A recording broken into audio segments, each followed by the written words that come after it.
तो जय नित्यानंद, नमः शिवाय। तो आगे हम बढ़ते हैं। सुबह जो सत्संग हुआ था उसके आगे की कहानी अब ऐसे है कि जो हमें स्वामी राम सुखदास जी महाराज बता रहे हैं उसमें ऐसा है, वास्तविक संबंध प्रभु से, ये टाइटल है, टॉपिक है। और शुरुआत ऐसे होती है कि भगवत गीता के 15वें अध्याय के 7वें श्लोक में आया है कि ममे वांचो जीव लोके, जीव भूत है, सनातन है, मन षष्ठानी इंद्रियानी, 6 इंद्रियों से ना, मन षष्ठानी इंद्रियानी प्रकृति स्थानी कर्षति। अर्थात ये श्लोक विशेष रूप से अपने काम का है। भगवान कहते हैं कि मम एव अंश, यानी जीवात्मा मेरा ही अंश है, और मन षष्ठानी इंद्रियाणी प्रकृति स्थानी कर्षति, प्रकृति स्थानी यानी मन सहित इंद्रियां प्रकृति में स्थित हैं। ठीक है ना। परमात्मा का अंश क्या है? आप कौन? जो आत्मा है, जो जीवात्मा बन करके उलझी हुई है संसार में, यह आत्मा ही परमात्मा का अंश है। और फिर आगे क्या कर रहा है? मन है षष्ठानी इंद्रियाणी, यानी मन सहित इंद्रियां प्रकृति में स्थित है। तो प्रकृति को प्रकृति में लगने दो और तुम जिसके अंश हो तुम उसमें लग जाओ। इन बातों से, इन दो बातों से यह अर्थ निकला कि मेरा अंश जीवात्मा मेरे में स्थित है और प्रकृति का अंश मन षष्ठानी इंद्रियाणी शरीर प्रकृति में स्थित है। परंतु परमात्मा का अंश होने पर भी जीवात्मा परमात्मा को क्यों प्राप्त नहीं करता? इसका उत्तर यह है, तो परमात्मा का अंश पर इसने पकड़ा है विजातीय प्रकृति की वस्तुओं को। हम हैं किसका अंश? परमात्मा का। और हमने पकड़ा किसको है? प्रकृति को। हम उसका अंश है ही नहीं, प्रकृति को पकड़ा है। प्रकृति यानी जड़, यानी ये शरीर, मन, इंद्री, ये मकान, दुकान, ये रिश्ते, सांसारिक रिश्तों में भी किसको पकड़ रहे हम? शरीर, माँ बाप, पिता, जननी जनक बंधु सुत धारा, तनु धनु सुहृद पवन, तनु धनु सुहृद। अभी मेरे मुंह पे वो आ नहीं रहा है 2-4 दिन से, सुंदरकांड को देख ही लूंगा मैं ना। सबके ममता ताग बटोरी, सबसे जो ममता है उसको हटा करके मेरे चरणों में तू अपने मन को लगा दे, यह है। फिर क्या कहते हैं? यदि ये विजातीय वस्तु का त्याग कर दे तो आज ही मुक्त है, अभी इसी क्षण मुक्त हो आप लोग। प्रकृति और प्रकृति का कार्य हमारी वस्तु नहीं है, हमने इनको अपना मान लिया है, अतः हम बंधे हैं। यदि आज ही इनको अपना ना माने तो मुक्त हो गए, आज ही इसी क्षण मुक्त हो गए। मुक्त उसी से हो सकते हैं जो हमारी चीज नहीं है। सूर्य प्रकाश और उष्णता से कैसे मुक्त हो सकता है? सूर्य जो है प्रकाश और गर्मी, रोशनी और गर्माहट से कैसे दूर हो सकता है? ये उसी का अंश है, वह तो उसका स्वरूप है। ऐसे ही हम अपने स्वरूप से कैसे मुक्त हो सकते हैं? सूर्य में 2 चीज तो रहेगी तभी तो सूर्य कहलाएगा, एक तो अग्नि यानी ऊष्मा, और एक प्रकाश। ये 2 चीज रहेगी ही तभी वो सूर्य कहलाएगा। ये दोनों चीज ना रहे तो वो सूर्य नहीं कहलाएगा। हमें प्रकृति और प्रकृति के कार्य जो हमारे नहीं है पर जिन्हें हमने अपना माना है उनसे मुक्त होना है। और प्रभु जो हमारे हैं उनके भक्त होना है। हमारे कौन है? परमात्मा। हम उनके अंश हैं, हम उनसे अलग हो ही नहीं सकते, वो हमसे अलग हो ही नहीं सकते। पर हमने क्या करा? हम उनका अंश होते हुए भी किससे जुड़ बैठे? नाशवान से। नाशवान का जो कार्य है उसको हमने क्या मान लिया? मेरा कार्य है। मैं और मेरा के चक्करों में ही सारी उलझन है। फिर क्या कहते हैं? जो हमारी चीज है नहीं उसे छोड़ने में क्या बाधा है? संसार से विमुख हो जाएं तो हो गए मुक्त। संसार यानी प्रकृति, संसार से, ठीक है ना। और भगवान के सन्मुख हो जाए, अर्थात भगवान हमारे और हम भगवान के मान लिया तो हो गए भक्त। जब तक संसार को पकड़े रहेंगे तब तक प्रभु को नहीं पकड़ सकते। और आपने देखा भी होगा, अगर ध्यान दिया तो मंदिर में जाते तो लोग क्या मानते हैं? मेरी लॉटरी लग जाए, मेरा प्रमोशन हो जाए, मेरा ट्रांसफर हो जाए, मेरा मकान बन जाए, मुझे ठेका मिल जाए, है ना, मेरी नौकरी लग जाए, यही तो मांगते हैं। मांगते क्या है? नाशवान चीजें जो कि हम है नहीं, और वो हमारे हैं भी नहीं, जो मिल जाती है वो भी छूटती है। ठीक है। तो जैसे ये चीज़ समझ में आ जाएगी आपके कौन है, परमात्मा, और आप अंश किसका हो, परमात्मा का, तो उनमें मन को लगा दो। बाकी जब आप उनमें मन को लगा दोगे, जब आप अपने आप को उनमें लगा दोगे, तो आप पाओगे कि सब कुछ स्वतः आपके लिए हो रहा है। फिर भगवान की जिम्मेवारी है, और कहा भी है भगवान ने गीता में, योग अक्षेम वहम में हूं, कि मैं तेरा योग और क्षेम की रक्षा करता हूं। परंतु परमात्मा को अपना माने, क्योंकि हम चेतन है। संसार से संबंध त्याग दें। त्याग करना क्या, कि इसको अपना ना माने। चेतन और हम चेतन परमात्मा के हैं। परमात्मा को हम छोड़ नहीं सकते और परमात्मा हमें नहीं छोड़ सकते। उनकी विस्मृति हो सकती है, यानी भूल सकते हम परमात्मा को नहीं छोड़ सकते, परमात्मा हमें नहीं छोड़ सकते, हम भूल जाते हैं, बस यही फर्क है। उनसे विमुक्ता हो सकती है। अतः मान ले कि मेरे तो गिरधर गोपाल, दूसरों ना कोई। वो गिरधर गोपाल शरीर आकार प्रकार वाले, हम उन भगवान को शरीर में किसी ने, हमारे पूर्वजों ने देखा होगा, और धीरे धीरे हमने भी मूर्ति आकार प्रकार बना लिए। लेकिन वो नहीं, क्योंकि वो समाप्त नहीं हो सकता। गिरधर गोपाल जो वास्तव में जो आत्मा है, वो समाप्त नहीं हो सकती। शरीर तो वो भी नहीं है। तो ये बात जानो। वो तब भी थे जैसे आप बचपन में भी थे, अभी भी और आगे भी रहोगे, और शरीर नहीं रहने के बाद भी आप तो रहोगे। तो क्या हो, आप अविनाशी आत्मा हो। लेकिन हमने शरीर के से संबंध छूटते ही क्या मान लिया, वो मर गया। अरे आत्मा कभी मरती नहीं और शरीर कभी बचता नहीं। इसमें क्या कठिनता है, मेरे तो गिरधर गोपाल, दूसरों न कोई, ये मानने में। बस मान ले आज और अभी कि भगवान मेरे हैं और मैं भगवान का हूं, और संसार मेरा नहीं है और मैं संसार का नहीं हूं। बस दृढ़ मान्यता। परंतु जो सामग्री, शक्ति, सामर्थ्य हमें संसार से मिली है, वह संसार की सेवा में लगानी। जैसे पैसा मिल गया तो कोई भूखा है, उसको खाना खिला दो, मिला है ना, संसार का ही तो है, संसार में लगा दो, तब मुक्त हो पाओगे। हम क्या करते हैं, भूल जाते हैं और पैसे को इकट्ठा करते रहते हैं। सदुपयोग करना है, दुरुपयोग नहीं। पैसा मिला है, आप दारू पी रहे हो, शराब पी रहे हो, जुआ खेल रहे हो, वो नहीं, सदुपयोग करना है। संसार का है, संसार में ही लगा दो। पैसा मिला, सेवा कर दो, भूखों को भोजन खिला दो, है ना। सर्दी में कोई ठिठुर रहा है, पैसा है तो उसको कंबल उड़ा दो, मंगवा के नए पहना दो। अगर आपके पास पैसा नहीं है तो फिर आपकी जिम्मेवारी नहीं है कि आप उसको उड़ाओ, क्योंकि परमात्मा ने जो दिया है वो लगा दो सेवा में। जो नहीं दिया है उसमें फिर आपकी जिम्मेवारी नहीं बनती, फिर वो परमात्मा जाने, उनका काम जाने। समझ में आ रही है बात अच्छे से? नहीं आ रही? बहुत अच्छी।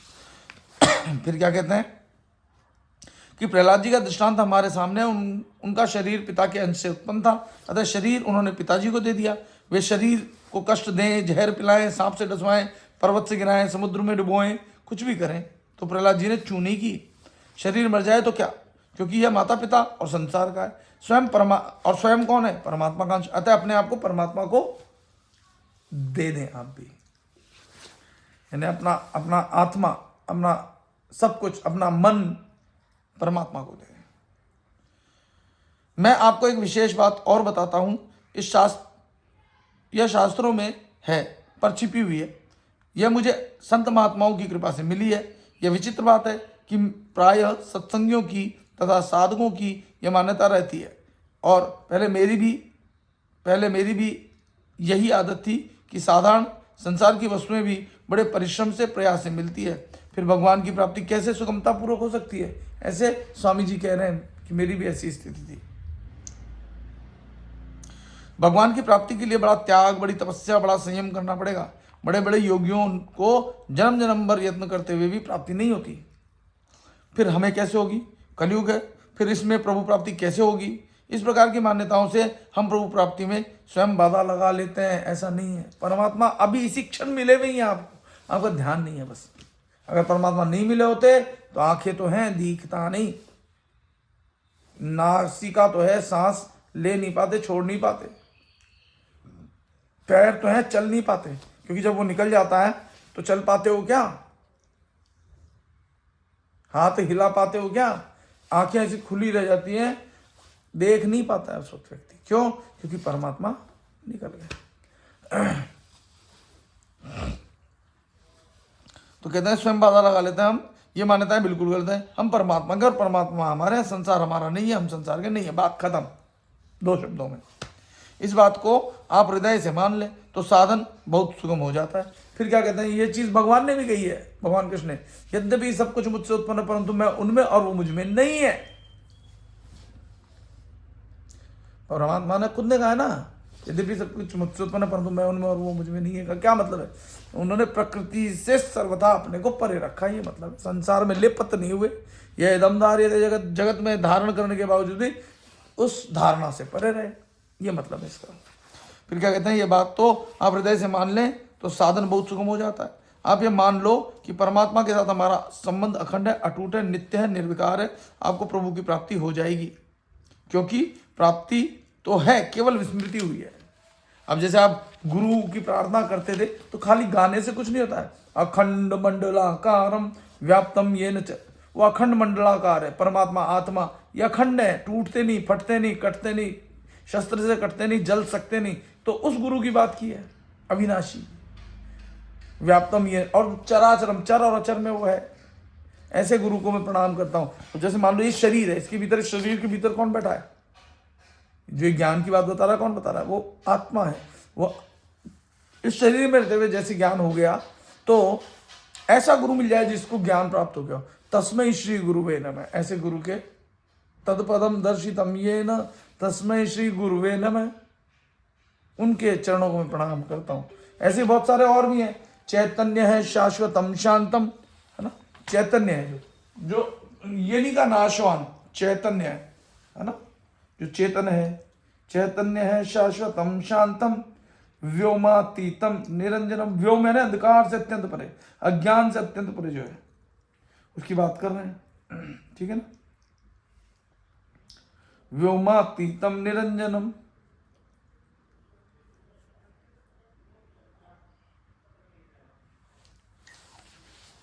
चैतन्य है शाश्वतम शांतम व्योमातीतम निरंजनम।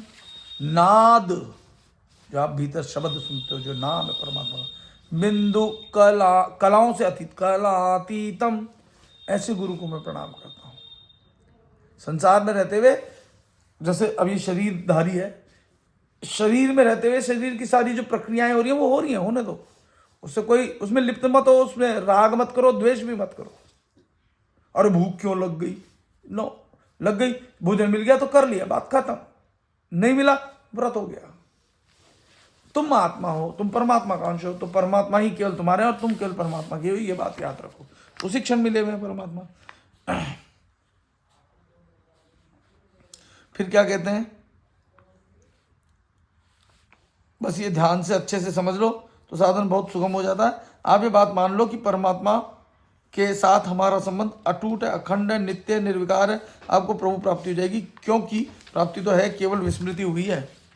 परमात्मा छूटे नहीं है, आप केवल भूल गए हो। फिर कहते हैं, भगवान स्वयं कहते हैं, क्या कहते हैं? कहते हैं न वेद यज्ञ दयनैन दानैन च क्रियाभिर्न तपो विरुग्रह नाहम वेदैन तपसा न दानेन न चेज्यया। अर्थात ये गीता के अध्याय में 2 श्लोक हैं, 11वें में, एक तो है 48वां और एक है 53वां। कहते हैं मैं वेद यज्ञ दान तप आदि साधनों से प्राप्त नहीं हो सकता, जो कि संतों ने भी कहा है।